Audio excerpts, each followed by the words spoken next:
In these uncertain economic times, you've got to do whatever you can to save money. One of our biggest expenses can be our cars, especially when unexpected repair bills hit. Not anymore. If you own a vehicle with less than 130,000 miles, is less than 12 years old, has a warranty about to expire, or even no warranty at all, you could stop paying for car repairs. Roadside assistance, towing, and rental coverage are all included. Don't wait for the next repair. Make one free call right now to see if you qualify. If your vehicle is less than 12 years old, has less than 130,000 miles, even if it's out of warranty, paying for car repairs can become a thing of the past. Call us right now and get your car protected before your next repair bill hits. Get protection and no more repair bills. Call 800-696-1030. Again, 800-696-1030. That's 800-696-1030. 800-696-1030. Joe had huge problems with the IRS. I knew it was coming. I hadn't filed taxes since 1990. All the IRS letters coming in added up to a nightmare. To get up to like $68,000, my heart started beating fast. It's like, there's no way, man. I mean, I ain't going to be able to do this. Then they stopped his paycheck. So that's when I started making phone calls and found U.S. Tax Shield. U.S. Tax Shield went to work immediately. They just took the bull by the horns. What blew my mind is he called the IRS right then and there. So why is U.S. Tax Shield A+ rated with the Better Business Bureau? Joe knows. They saved me a ridiculous amount of money. If you owe more than $10,000 to the IRS or state, choose the company Joe chose, U.S. Tax Shield. It was the best decision I made. U.S. Tax Shield is the way to go. Life is good. Thank you, Lord. Call 800-471-3287. U.S. Tax Shield. Boo-rah. Yes.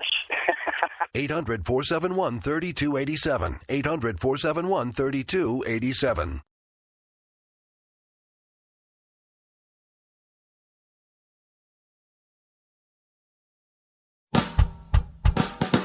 You're listening to the Spark Radio Network. Radio like you've never heard before. Innovation, creativity, and imagination are all said to begin with a spark. So fasten your seatbelt and take the ride of your life and listen for the spark.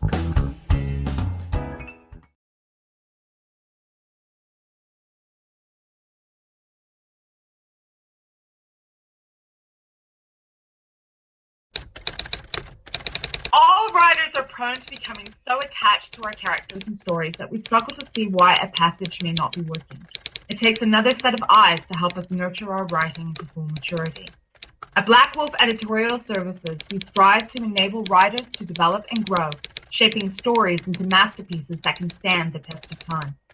Editing services are provided for all genres and all age categories. Services range from critiques of a short story through to line edits of a full-length novel and copy editing for those preparing for publication.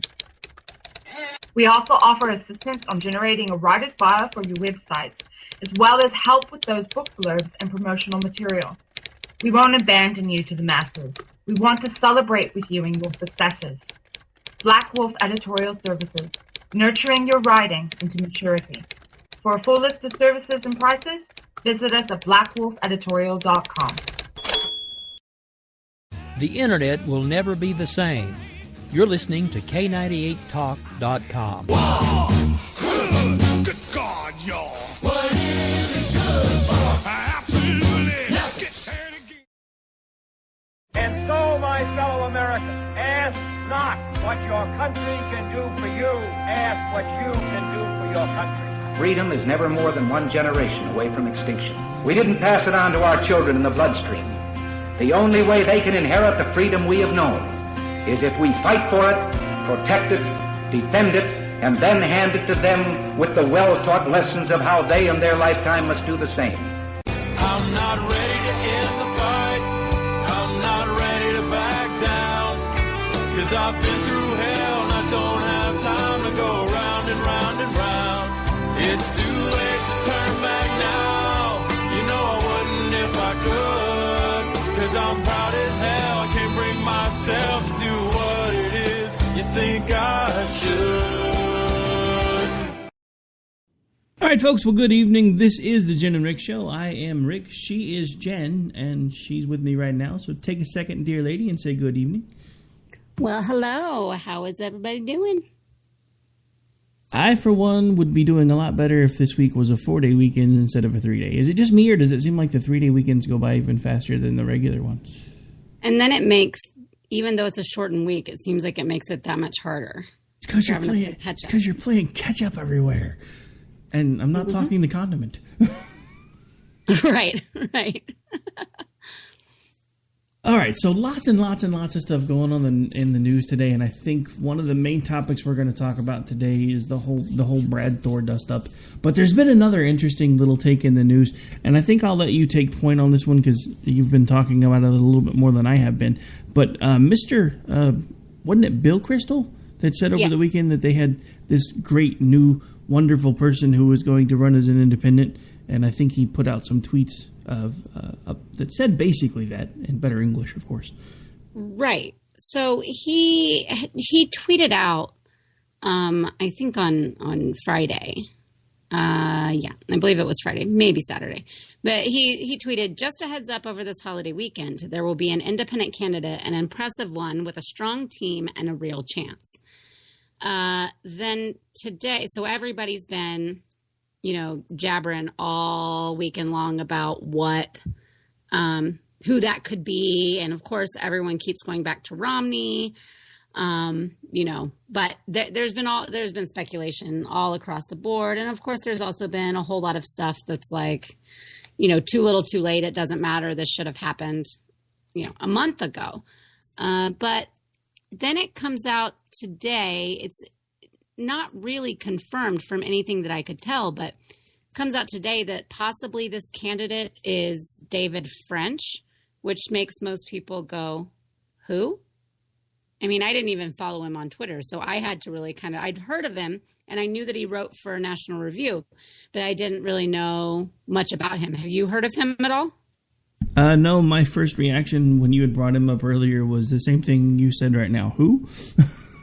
Right. And if someone, like you or me, who is, who are both pretty involved in on the up and up and the pulse of especially conservative politics, are even questioning, like, I've not really heard this name or don't really know much about them, then that makes it that much more of a hurdle marketing him to, as the candidate for a party and for a presidential run.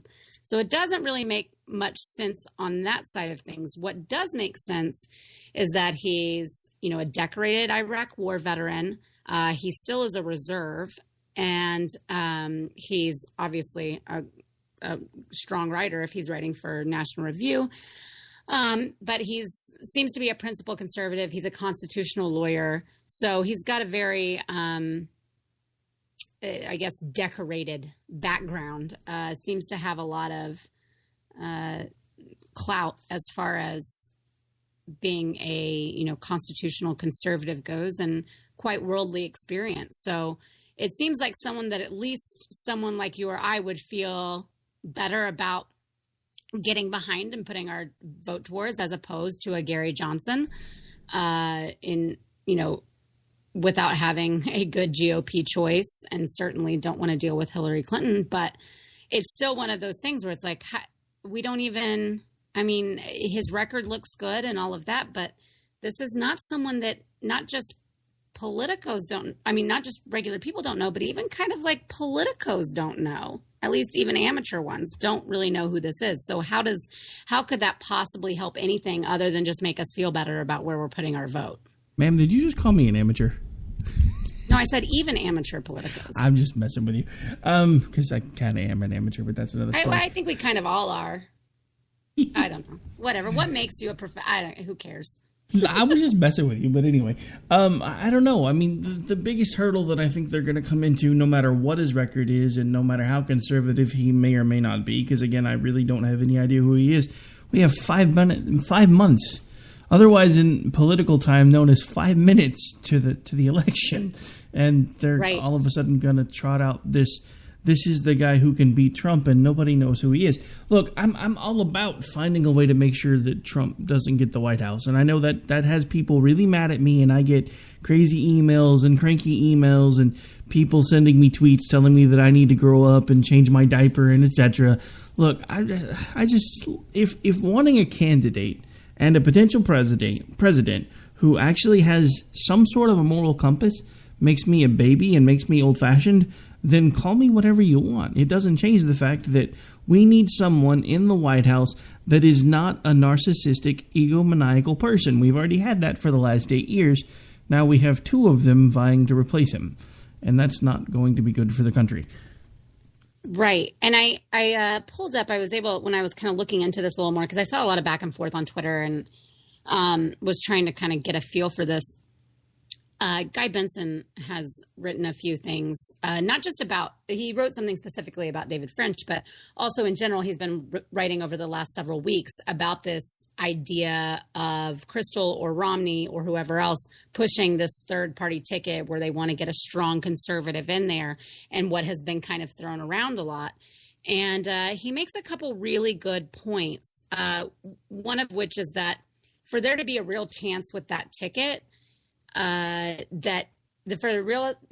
there to be a real chance with that ticket, then they would have to be in a strong position to win, not just compete in, but win several states. That is literally the only path to preventing a Trump or Clinton presidency. That's him directly, which then he furthers with this David French thing by saying, the notion that a relatively little-known writer could parachute into this race at such a late juncture and have a prayer of winning even a single state is frankly preposterous. And that's really the bottom line there. It really is. He looks really good, and it would make people feel good, I think. But he also goes on to point out that, for better or worse, the Republican Party is the only viable vehicle for defeating the left in modern American politics. So, we're kind of sink or swim with Donald Trump right now. And if we go, and what he goes on to kind of say, and I'm paraphrasing him, is that if we go on to support some last minute, whether it's Romney, Crystal, whoever in the behind the scenes orchestrating some other third party candidate for, to try to push them to thwart Trump, then it will really kind of give the excuse, I think. The Libertarian Party, not so much. If people go vote Libertarian, that's not really a thing for them to go, oh, well, y'all all voted for this well-established party, the Libertarian Party, instead of voting for the Republican Party. But if it's just some new Johnny-come-lately that they put up and back with a bunch of money and try to put out there, and it's a brand new party called who knows what, then it will be seen as the spoiler-only party, knowing that it has no chance to win, and will give a lot of ability for those supporters, and Trump himself is not above this, about whining and kind of a ready-made excuse if he loses. And although I don't really care, at some part of me is also like, oh, no, I definitely don't want to play into their hand. You know what I mean? No, exactly. I mean, it's just completely crazy, and it's at this point, I honestly feel like no matter what we do, we're going to be doing exactly what you said. We're going to be playing into somebody's hand. I feel like there's I don't know. I'm a sci-fi guy, so for just a second, I'm going to bring up Star Trek II, the original, where James Kirk is actually going through the Kobayashi Maru, which was supposed to be a no-win scenario. He reprogrammed it. I really wish I could figure out a way to reprogram this election cycle, because I feel like no matter what we do, it's a no-win scenario.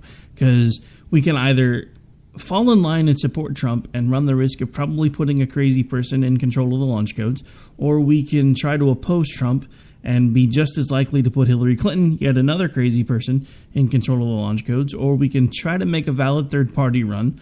60% of the country hates him, so if we could find a decent third-party, hates them both. So if we could find a decent third-party candidate, we've got a really good shot. But even the Libertarians have basically thrown us out the window and said, we're putting Gary or Mr. Johnson up in this because, never mind the pro-life guy. He's a little too crazy for us Libertarians. Dude, I know a lot of people that would have voted for him if he was a Libertarian candidate. What is so funny about them calling, and they really have, a lot of people have said he's kind of crazy and he's a little off the handle. And if you go look at some of his history of speaking, Peterson did a little bit of the Trumpish type thing where he'd be like, yeah, whatever, that guy's a creep or this or that. And, but this is before political office also, or running for one. And he's one of those things, not a politician. But it's funny for the libertarians who, I don't know if you caught any of what went down at their convention, and I'm sure you did because of Jess, but for them to call any candidate, especially for being pro-life and for being a little bit like outspoken crazy, is kind of laughable compared to some of the shenanigans that go on in that party. No, and actually Jess, believe it or not, was able to jack into their system and actually has the entire debate audio. At some point she's going to be sending me the file. I think we may actually kind of break that up and make a couple of news stories out of it at least. But as far as, I don't know, this whole cycle, I just want a do-over. Can somebody find me the reset button? I think that's about to be my new hashtag, Reset 2016. Yeah. Right. This election has gotten so out of control. I mean, to the point of where you have so many people that have made a living off of, punditry and writing and whatever else for the conservative movement that are seriously either considering voting for a libertarian that they don't really support for the first time, or voting for Hillary Clinton. It's insane that is the crossroads that we are at, that not just, the really staunch, sometimes we have like the super religious conservative sector of the Republican Party that is not happy with a more Melba-toast candidate like Romney or someone like that. And so they threaten, they won't vote for the Republican and they can't in good conscience or whatever. But we're talking about a much more significant portion of our party and actually very influential portion of our party, and what we used to consider kind of, or people would consider the ones that you kind of look to in the intellectual part of our party that are saying, oh, no way are we doing this with Trump. And so we're going one of two ways, libertarian, or unless there's some crazy miraculous third party other than that, or we're going to so far as to vote for Hillary Clinton, which if you had told them that 2 years ago, they'd have told you not in my wildest dreams and over my dead body. And, and that's kind of where I am, because it's one of the things that I keep bringing up. Our elections have turned into the very picture of Einstein's definition of insanity, which is to keep doing the same thing over and over again and expecting different results. As much as I don't like Gary Johnson, and as much as I'm not a fan of the fact that he's pro-life, and as much as he has some pretty crazy ideas, I think of the three choices that are currently available, unless a fourth choice comes onto the scene, he's the one that I'm probably going to have to vote for, because he's the one least likely to make us glow in the dark. Right. And it's pretty bad that with all of the research and the work that I put into things like this, it has come down to simply put, I have to vote for the person who is least likely to make us glow in the dark. What kind of world do we live in where that's even a criteria where, hey, I'm going to vote for this guy because I'm really hoping while he is a little bit nuts, he's not crazy enough to push the buttons. So that's going to be my guy. Right. And, anyone that wants to argue and today with the whole thing with Trump and finally coming clean on where some of that money went, and it wasn't 6 million, it was 5.6, and it went through this avenue and it went to these charities, and the media sucks for ever even questioning him on it. Well, no, it's been months and months, sir. We're allowed to question. And by the way, why are you you say that you bragged about how much money you raised for them, but you say the reason you didn't tell us which charities and where the money went is because you didn't want to call attention to it? That doesn't make any sense. But with stuff like that coming out and people are going, see, he loves our vets and he loves the military and this is why we should back him and we should trust him. And I'm going, he is going, can you even trust him with our military with all of his insane, ideas, his authoritarianism, the way in which he flip-flops like crazy on every single issue, or at least talks it up and then walks it back, or says, I didn't say that altogether. And somehow we want to, like you're talking about, we want to trust him with the launch codes, and we want to trust him with our soldiers' lives going into war. And the world is in such a precarious position right now that I think even a lot of Americans don't quite realize, because we are fairly privileged in that way, that we're quite sheltered from how dicey it is out there. But it's just that is one thing that continues to really blow. But besides all of the other crazy stuff, that is one thing that blows my mind, is trusting him as the actual commander-in-chief of our armed forces is just beyond my scope of comprehension. Well, after the Mojo Jojo impression that he did during the debate when I was at CPAC, he's the last person I want to be controlling the military. You will do these things that I have told you to do because I have told you to do them, for I am Mojo Jojo. No. No, that's not how this works. Oh, good grief. And minus the crazy talking monkey and the weird voice, that is exactly what he said on the debate stage. Well, Mr. Trump, you've said that you would order our military to attack children and families of terrorists. Well, yes, I've said that. Well, how are you going to get them to follow those orders when they're illegal? They're going to do it because I told them to do it. Huh? Right. No, and the fact that so many people just glossed right over that. I mean, I couldn't get. I don't think I'm still over it. I don't understand how people just seriously went, oh no, I mean, he just meant that. No. What he said was so incredibly frightening. And you cannot sell me for a second that he did not mean it, because that's how his world works. His world works in that I demand and you do. I'm the boss. I pay you. I'm the one that controls your future and your, basically your destiny in the scope of what I control. And so I do not, you have to do what I say. And that's the bottom line. And it's another example of how he does not understand what the executive power is and in what ways, what avenues that the president has to go through in order to have certain authorities. Yeah, I have to disagree with you there. I think he perfectly understands the power of the POTUS, and that's what scares me, because it's one of the things that I've brought up before. We got lucky with Obama because he is a complete ideologue, but he didn't understand the scope of the power that he actually wielded until really late into his second term. That's when he started doing things that had even Saturday Night Live, of all places, going, what the hell did you just do? When they started making fun of him for the amnesty by the stroke of the pen thing. But what scares me about Trump is he perfectly understands how to use the power that the office is going to afford him. And I think that he has spent the better part of 20 some odd years, almost 30 years now, figuring out exactly what the office was going to afford him. Because let's not forget, in the 80s, shortly after he told everybody he was never going to run for office, he started flirting with the idea of running for office. So he's been thinking about this for a very long time. So you think that he is actually a little bit more maybe intelligent? I mean, because this is kind of mastermind level stuff.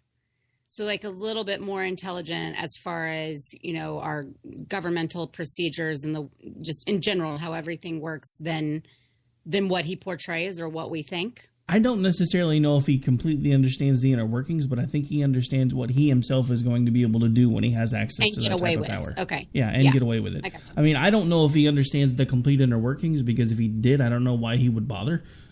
Because anybody at this point who has ever even contemplated running for president and who does a little bit of research, you figure out you're almost as worthless as the vice president. So it's just kind of, you're just there. Because really it's Congress that does most of everything. And that's part of the reason why everything keeps falling apart, is because for the last several years, we haven't really had a Congress that could do anything. But part of that was because we were so terrified about what Obama would do with a Democratic Congress that we basically put the brakes on. And that's what I don't think people understand, because at that point, when you give control of one house to one party, or you give the House to one party and the Senate to the other, that's basically what you're telling them at this point, is it's time to put the brakes on.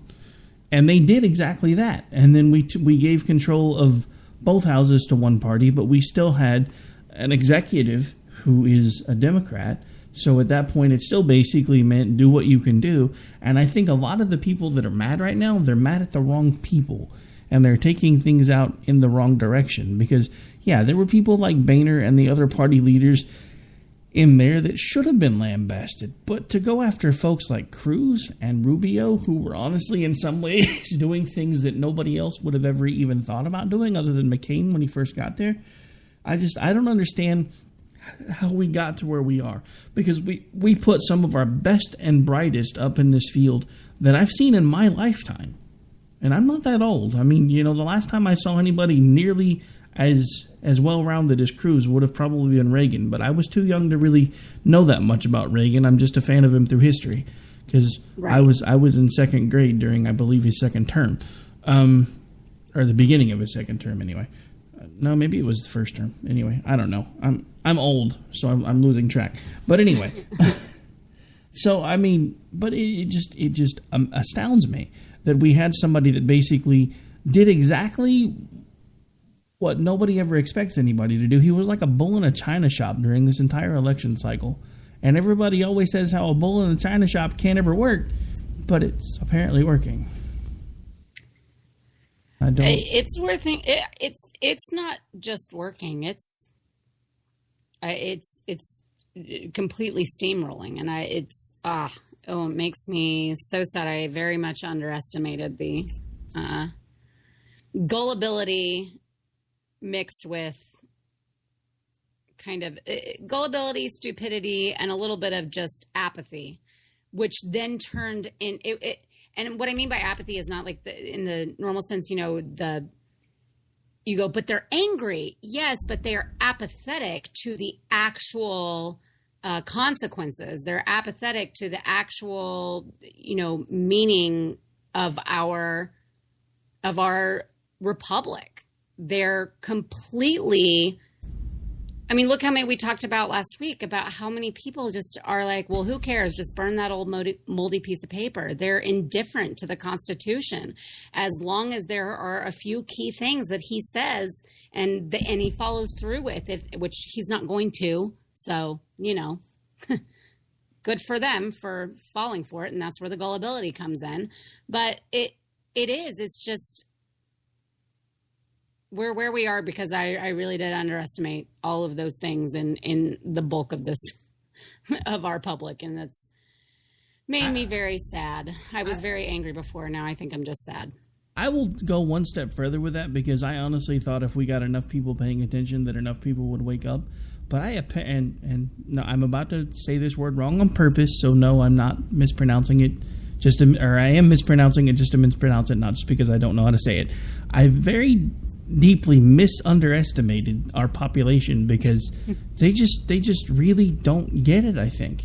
A lot of them have been so angry for so long that when somebody like Trump finally started saying the things that they're thinking in their head, and that's what scares me, I think, a little more, is how many people his rhetoric and his anger has resonated with. Because is it just me as a conservative right now? I'm looking at the GOP going, why did I spend the last 7 years of my life fighting to preserve you?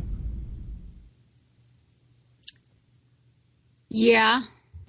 Do they not realize what they've done? Because I have all of these Democratic friends where ever since I became more vocal about being a Republican and a conservative and why I am those things, all I kept hearing over and over again is all you're doing is perpetuating the party of the old white racist. That's and I kept telling them, that's not who we are. I promise, that's not who we are. We are the party of Reagan. We were the party of Lincoln. You know what they always told me when I told them we were the party of Lincoln? That in 1960-something, the party switched paradigms and all of a sudden the Democrats became the Republicans and vice versa. And the thing is, with the way the Republican Party is behaving right now, we have no grounds to any longer ever tell them otherwise.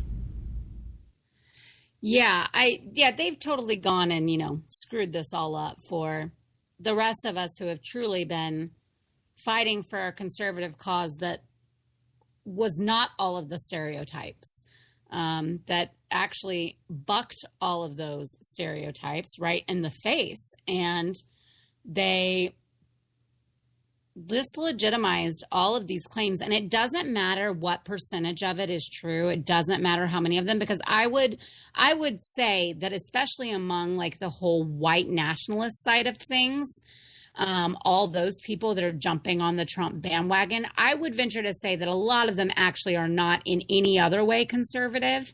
And I've seen it through some of the tweets and things. I mean, they're simply single issue because they think that he's going to make America white again.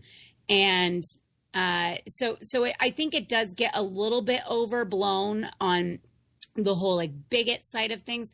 But I do think that there is a significant part of this party that is not so much bigots or racists, but that do appreciate, like we've talked about before, the just kind of the straight talk, even the bully talk, even the crass talk.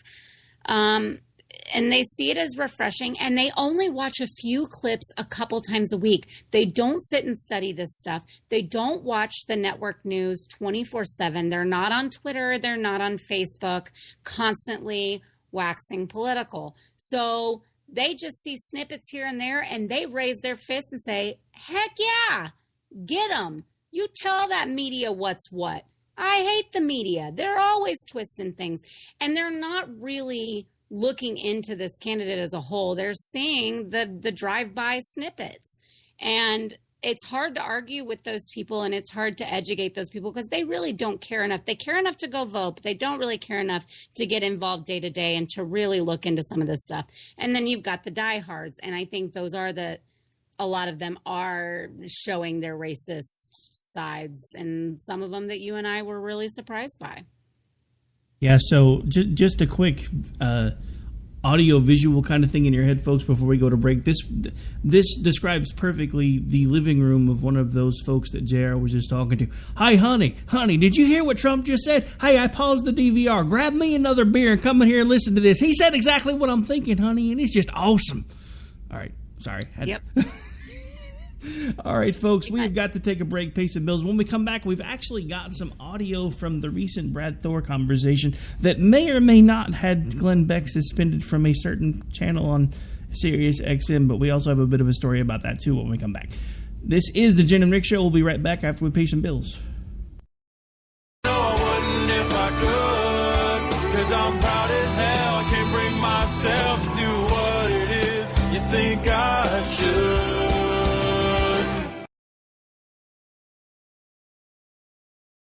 The internet will never be the same. You're listening to K98Talk.com. Good God, y'all. What is it good for? Absolutely. Now get started again. All writers are prone to becoming so attached to our characters and stories that we struggle to see why a passage may not be working. It takes another set of eyes to help us nurture our writing to full maturity. At Black Wolf Editorial Services, we strive to enable writers to develop and grow, shaping stories into masterpieces that can stand the test of time. Editing services are provided for all genres and all age categories. Services range from critiques of the short story through to the line edits of the full-length novel and copy editing for those preparing for publication. We also offer assistance on generating a writer's bio for your websites, as well as help with those book blurbs and promotional material. We won't abandon you to the masses. We want to celebrate with you in your successes. Black Wolf Editorial Services, nurturing your writing into maturity. For a full list of services and prices, visit us at blackwolfeditorial.com. As a mother, you don't want to have to worry about this bill is coming, but then she needs this chemo. That's a decision you shouldn't have to make. At St. Jude, a family never sees a bill at all. It's like the world has been lifted off of your shoulders. The treatment doesn't get any better than what you receive at St. Jude. It saved my life. It saved my daughter's life. It saved our family. St. Jude Children's Research Hospital. Finding cures. Saving children. Learn more at stjude.org.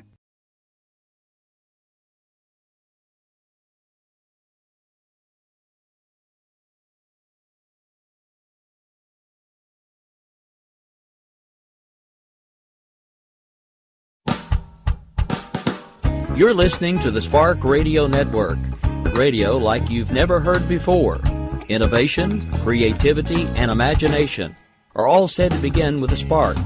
So fasten your seatbelt and take the ride of your life and listen for the spark.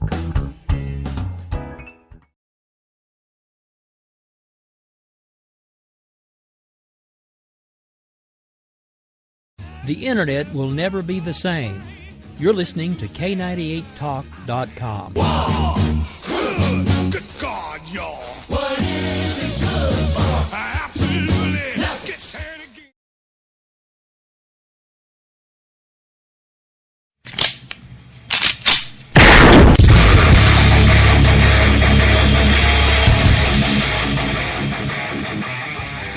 This is Slickery Trigger for Rebel Road Tactical. With proper care and feeding, your pistol will be ready when you need it. There to save your life. Shouldn't your gear be that good? Whether you need a holster for comfortable everyday carry or a tough-as-nails holster for your next training course, Rebel Road Tactical has what you need. Check us out on the web at rebelroadtactical.com.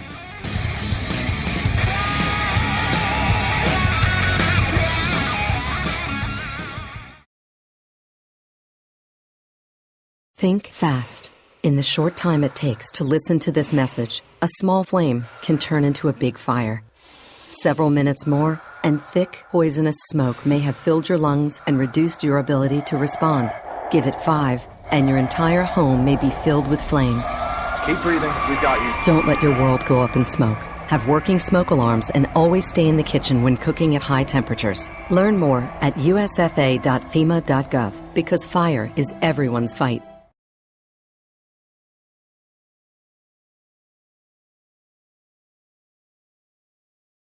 I'm not ready to end the fight. I'm not ready to back down. 'Cause I've been through hell and I don't have time to go round and round and round. It's too late to turn back now. You know I wouldn't if I could. 'Cause I'm proud as hell. I can't bring myself to do what it is you think I should. All right, folks, we are back. We are live. This is the Jen and Rick Show, and again, I'm Rick. She is Jen. Now, as promised, we're into the last half of the show. We've got some audio I want to get through. We're going to do things a little bit differently, though. Everybody else has been focusing first on the bit that actually got him in trouble, as far as a lot of folks are concerned. I think I'm actually going to start off with something he said later in the conversation, because there's some pretty interesting stuff in there. These two things total are going to run for about 8 minutes, so we're going to try to get through them as quick as we can. I think it's a brilliant idea. It's something I would definitely want to be part of, and it's something this country needs. And this is the problem, Glenn, and you and I have talked about this again and again and again, is that good conservative people are raising their families. They're going to work. They're paying their bills. They're helping to create jobs. They are not policy wonks in D.C. And unfortunately, by the time they really pick up on us, the rest of us, raising the alarm, sometimes it's too late. We need to have a plan going forward, and it needs to go beyond our lifetimes, right? Because as you and I always say, this is not a country we own. We are merely stewards of this republic, and it is incumbent upon us to hand a freer, more successful, safer, more prosperous nation down to the next generation. That's our duty as Americans. And I will tell you this, the 100-year plan is so much more important than what happens over the next 4 to 8 years, because I think Trump is an extinction-level event potentially for our republic, for democracy. This is one of the greatest crises our nation has seen since the Great Depression, since World War II, is a potential Donald Trump presidency. It is a disaster for liberty. With a lot of stuff Andrew Sullivan writes. He wrote a brilliant piece recently in New York Magazine, and he said democracies end when they are too democratic. And he looked at Plato's Republic and some of the thoughts Plato had on democracy, and how when there are no values, when anything is possible, when everything goes, that's when a tyrant steps in and takes control of what Plato called an obedient mob. It is exactly what Trump has done. It is a brilliant, brilliant piece of writing, and I encourage everybody to read it. Democracy's End When They Are Too Democratic is the title. Listen, I believe it was somebody at National Review that used that exact term, and it resonated with me. I am terrified about liberty. Listen, Trump is a boorish orange raccoon. He is an absolute jackass. He is. I've said that on your show before. I despise Trump just because he's such a boorish jackass. But the problem is that, damn it, fellow Republicans, damn you, fellow conservatives who cannot see the potential for tyranny in this man. Shame on you all, and damn you all to hell who refuse to acknowledge the potential for tyranny. I don't care that things might be good under Trump. That's not good enough to gamble America's freedom away on. It is there for everyone with eyes to see that this man is a potential tyrant. He is a caudillo. He is a South American strongman waiting to come into power here in the United States. He will demonize anybody that stands in his way. Congress will not stop this man. We had some of our best and brightest in my lifetime on the GOP side lined up in this primary, and he steamrolled all of them. And he didn't do it with great ideas. He did it by being an ass, by insulting them, by making things up. How the hell do you debate with somebody who pulls facts out of his butt? This guy talked about stuff that wasn't even true. These poor Republicans brought knives to a tactical nuke fight. They couldn't win against him. And you're telling me Congress will stand up to tyranny from Donald Trump? It will never happen. He will be had and still a fight to be won. Let's get back in this fight. The past weekend, and the NRA folks told me that his entire Second Amendment position came from them when he said, what would it take to win over NRA members? And they said, well, you'd have to do this. He basically did a cut and paste. And the NRA folks told me that his entire Second Amendment position came from them when he said, what would it take to win over NRA members? And they said, well, you'd have to do this. He basically did a cut and paste. He doesn't believe anything. He believes he wants to win. That's all that matters to him. Yep. He is a charlatan, posing as an orange raccoon. All right, so there you hear the tail end of one of the pieces, or the interview that he did, Brad Thor did with Glenn Beck. This is actually the same interview that got all of them in some hot water for something that he said that we'll be talking about in a second, but I want to touch on a couple of things. I didn't let it play because it was actually Beck saying it and not Thor, but one of the things that Beck said when Thor mentioned that he felt that Trump was an extinction-level event for the Republic, Beck countered with potentially even an extinction-level event for capitalism. And I think, honestly, they're both right. If he is the one that winds up being thrust into the White House, I think we will wind up seeing a gradual transition away from freedom and a move more towards tyranny. And I wouldn't be surprised if at some point during his first term, he winds up finding a way to get the American people to admit that he can take better care of them than they can, and he finds a way to suspend the Constitution. And that is what ultimately has Brad Thor and Glenn Beck and folks like us completely scared to death, because you've already heard him say things like, if I'm president, the media better be careful. Or if I'm president, this is definitely going to change. Well, how is he going to change those things? Is he going to suspend the Constitution?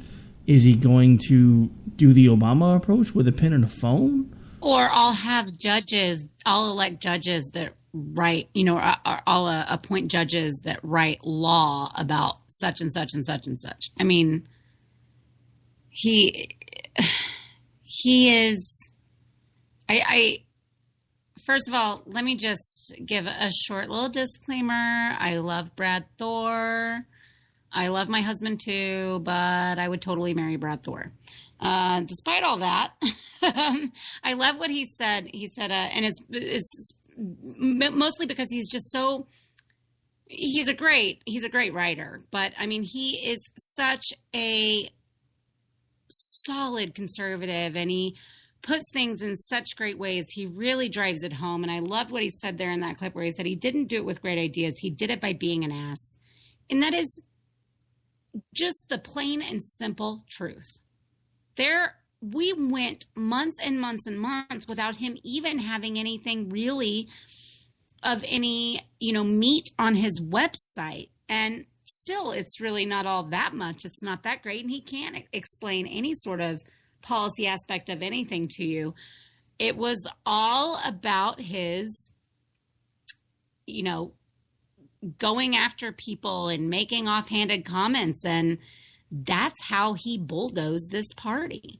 And Brad just continues to hit it on a daily basis about all of these things. And anyone that looked beyond just this one segment on a show would see, if they looked at a bunch of other things that he's written and what he tweets and what he writes on Facebook and all of those things, they would see how deeply patriotic he is and what a strong conservative he is and how disturbed he is by this entire Trump momentum, thing that has taken over what, for a lot of people has been their beloved GOP. No, exactly. Now, since we are getting a little long on the show, I'm going to go ahead and run the last clip. And if you listen closely, this actually contains the audio portion that a lot of Trump supporters have been up in arms about. They've called for Beck to be suspended, fired. Brad Thor should be visited by the Secret Service, yada, yada, yada. I want you to listen really closely to what he says, and it's more towards the end of it, but I didn't want to cut this part of it either because it's kind of a decent build-up and says a few more things that I thought were interesting. Agree, and I was on record well over a year and a half ago saying, probably even 2 years, The Blaze did an article about it, where I said if Jeb Bush ends up being the nominee, I will never vote Republican again. My opposition to Jeb Bush, though, was that it was going to be more elitist status quo in D.C. and that we don't do political dynasties in this country. That was I was not worried about Jeb Bush getting into office and then saying, you know what, I can't help America win with the restraints placed upon me by Congress and the Constitution. I wasn't worried about an authoritarian in Jeb Bush. So that is a legit discussion. It's a legit argument to have against Jeb Bush. The discussion, the opposition to Trump is completely different. Yeah, I give my left giblet right now for a political dynasty. How do you know? Trump is, listen. Because here's how they say it. BS. Trump does not compromise. Trump has the ability to hire and fire people, to hire contractors, fire contractors. People who work for Trump can work for him or stop working for him. If he gets into the White House, we have to deal with him. And I'll tell you, one of the best examples I have seen of who Trump really is, I have been mistakenly comparing him to a potential Mussolini. And about a week ago, Foreign Affairs did an amazing article about the caudillos, the strongmen of Latin America, and that is who Trump is. He's a Chavez. He is a Perón. That is the type of guy he is. And I guarantee you, Glenn, that during his presidency, during his reign, if you will, he is going to petition the American people to allow a temporary suspension of the Constitution so that he can help America get back on his feet again. He is a danger to America. And I got to ask you a question, and this is serious. This could bring down incredible heat on me because I'm about to suggest something very bad. It is a hypothetical I am going to ask as a thriller writer.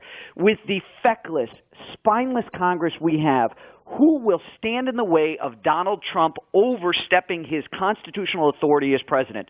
If Congress won't remove him from office, what patriot will step up and do that if he oversteps his mandate as president, his constitutional granted authority, I should say, as president? If he oversteps that, how do we get him out of office? And I don't think there is a legal means available. I think it will be a terrible, terrible position the American people will be in to get Trump out of office because you won't be able to do it through Congress.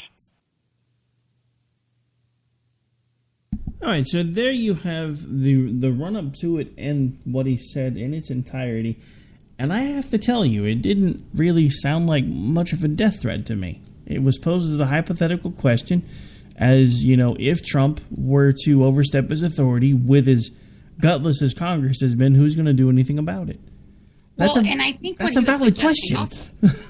Well, I think what he was suggesting also is that if Congress doesn't matter at all, not just because they wouldn't vote for something or wouldn't try to stop him, but even if they tried to and he did not care and went went beyond that, I think, is where, he's talking about.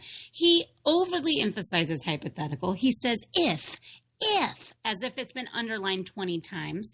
He oversteps to the point that he is a Perón or a Chavez, where he is, a basically an unchallenged power where no longer are the branches working together. He touched on right before that about how he's used to, and I said this earlier, he's used to a situation where he's the guy, he runs a dictatorship, it's his company, it's his way or the highway, and in a private industry, someone can quit. But the American people can't quit the president if the president or / dictator decides to, completely thwart everything that we have built this republic upon and everything that's been worked for the last several hundred years. No, you are completely correct. We really can't do much of anything about it other than sit back and watch if it comes to that. Unless, of course, we do find a way to do something. And again, I'm not calling for anyone, sitting president or otherwise, to be assassinated.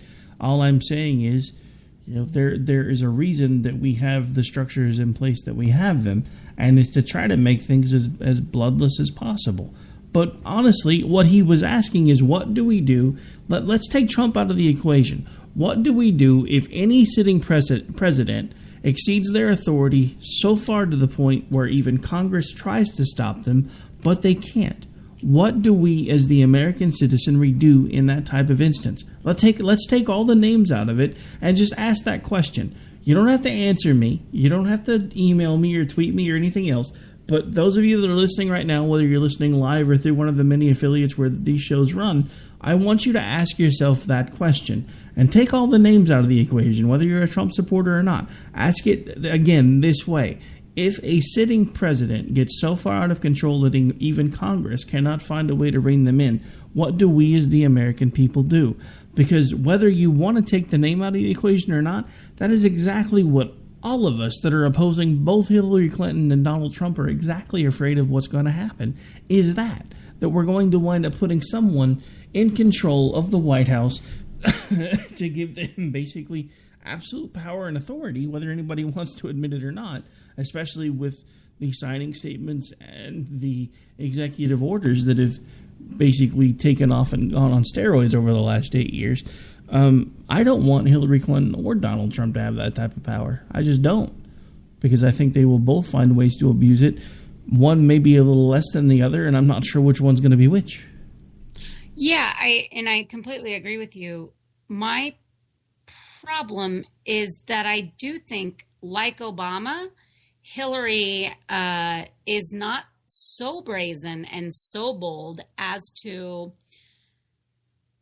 we joke about her, HRH Hillary Clinton, and how she just assumes this is the title she should take and how she feels, that this is the role she was meant to play. I still don't believe that she will assume the throne in a way in which that she would purport to completely take over the office for longer than elected terms. Now, she might steal the initial elections to begin with. I'm not putting that past her. But I don't think that she would try to make a case for going beyond 8 years, or Obama probably would have already done that. So in that way, I do trust her more in that regard. I honestly don't trust Trump in that regard. I have no idea. This is a man that runs on ego. He runs on power. He thrives on it. He loves it. He is a narcissistic, completely eat up with all of his fame and the fandom and everything that goes along with it. And if he's not getting it, especially as a president, if he is not actually getting that kind of fawning over him by the entirety of the American, populace, I think he will call a lot of names. I think that a lot of the same stuff we've seen in the campaign will happen, but I think he will start to fight harder to get a stronger grip on things, which will spell doom for our government, for this republic. No, exactly. And I think that's one of the things that nobody's really been talking about is all of these things that he's talking about doing, all of these tariffs and everything else that he says he's going to do to make America great again. How is he going to accomplish those things without removing more and more freedoms? How is that even going to be possible? That's the part that nobody's really talking about or even thinking about at this point, is how is he going to do those things honestly and legitimately without making things worse? And let's look at some of the things that he's talking about doing. The tariffs that he's talking about are going to do nothing but make the American economy worse. He's talking about forcing our creditors to take less money because it's what a businessman would do, is basically file bankruptcy and say, screw you, I can't afford to pay this, so you're going to get what I can give you and you're going to like it. The American economy and the American government don't have that option. We've already taken a hit to our credit rating. We can't afford to take another one. But nobody's talking about any of the things that he's actually saying. And the scariest thing, the thing that drives me crazy, is even when you get someone to start listening to you long enough to actually read some of the things that you're saying and listen to some of the things that he says, well, that's not what he meant. You should go to his website. I just played you something that he said in his own words, and your answer to me is I should go visit his website. And I think I don't think I realized just how lost we were until I actually heard Rush Limbaugh make the same argument to a caller who, and I don't listen to Rush that often anymore, but we were fairly slow at work the other day, so I went ahead and turned it on. I'm like, yeah, I haven't listened to him in a while. We'll give him a listen. Made it about 30 minutes in before I wanted to start bashing my tablet against my forehead or my desk or whatever I could find. But before I turned him off, he was sitting there and he had a caller on who was actually going after him, which you don't hear that often on Rush's show. But he had a caller who was going after him for his support of Trump. And she kept calling out all of these different things that he said and all of these different things that he's done. And Rush, before he ended the call with her, said, look, I understand that you're upset, but I really think at this point he's the only choice that we have left, and you really need to go to his website to figure out what he actually stands for. Never mind the fact that she had spent 5 minutes, point by point by point, telling Rush things that she'd heard him say. Even he was like, you should go to his website. I mean, when they start following Trump, do they get a lobotomy? Yeah. I mean, that's kind of what it seems like. I mean, we've talked time and time again about the inability to really think any longer once they get so enveloped in Trumpdom. I don't know why we should have to go to a website when I hear him speak 30 times a day with free press on my television. I mean, I clearly get the things that he is saying. And if he can't adequately, spell out, articulate his policies and what he really means, what he really believes, and what his actual principles and values are, hint, there are none, then he does not deserve my click on his website. I should be clicking his website to expand upon some of the ideas and principles that he is espousing. He is not doing any of that.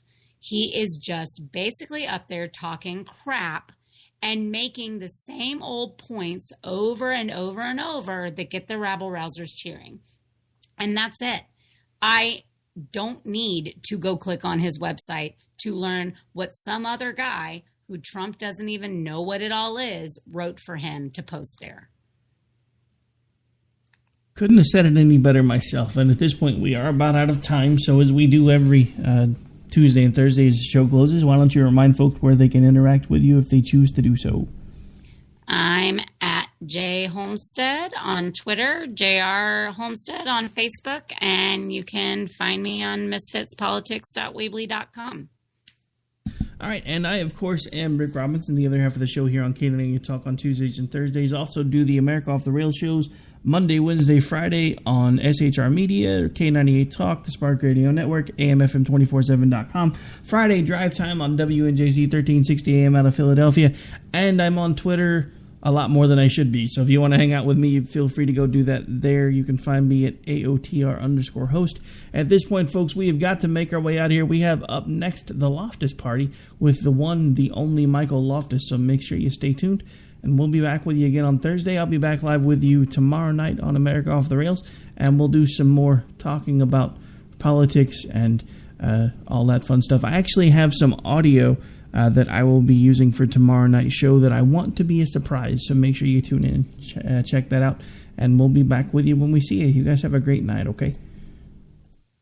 You know I wouldn't if I could, 'cause I'm proud as hell. I can't bring myself to do what it is you think I should.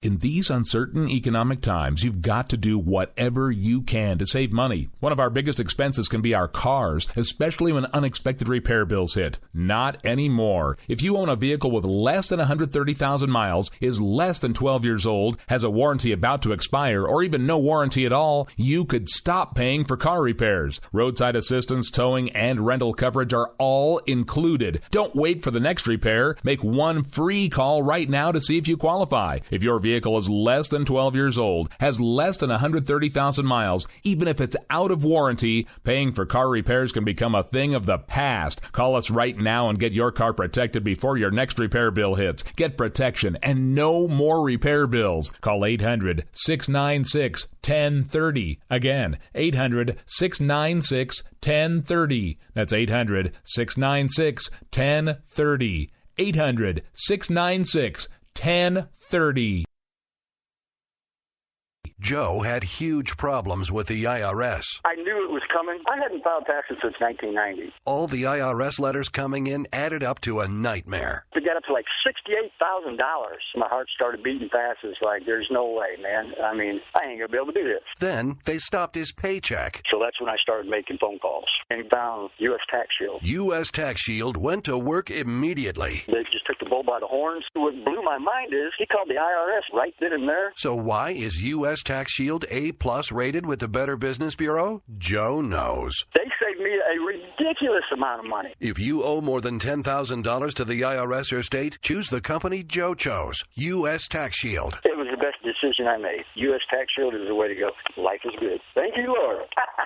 Call 800-471-3287. U.S. Tax Shield. Boo-rah. Yes. 800-471-3287. 800-471-3287.